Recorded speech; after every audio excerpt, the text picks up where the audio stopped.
তাহাজ্জুদের নামাজে সেজদায় একটি দোয়া পড়ুন, এরপরে আপনি আল্লাহ তাআলার কাছে যা চাইবেন আল্লাহ পাক রব্বুল আলামিন আপনাকে তাই দিয়ে দিবেন। তাহাজ্জুদের নামাজের সময় সেজদায় যখন আপনি যাবেন সুবহানা রাব্বিয়াল আলা, সুবহানা রাব্বিয়াল আলা, সুবহানা রাব্বিয়াল আলা, এটা পড়ার পরে ছোট্ট একটি দোয়া পড়ুন, একেবারে সহজ একটি দোয়া। এই দোয়াটা যদি আপনি পড়েন, এরপরে আপনি আল্লাহ তাআলার কাছে যা চাইবেন আল্লাহ পাক রব্বুল আলামিন তাই আপনাকে দান করবেন।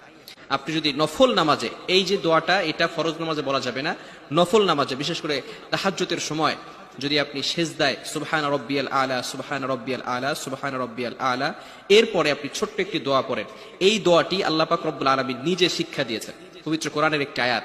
সেই আয়াতটি হচ্ছে রব্বানা আতিনা ফিদ দুনিয়া হাসানা ওয়া ফিল আখিরাতি হাসানা ওয়া কিনা আযাবান নার।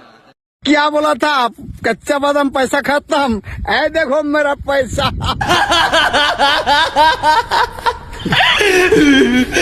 देखो पैसा, अरे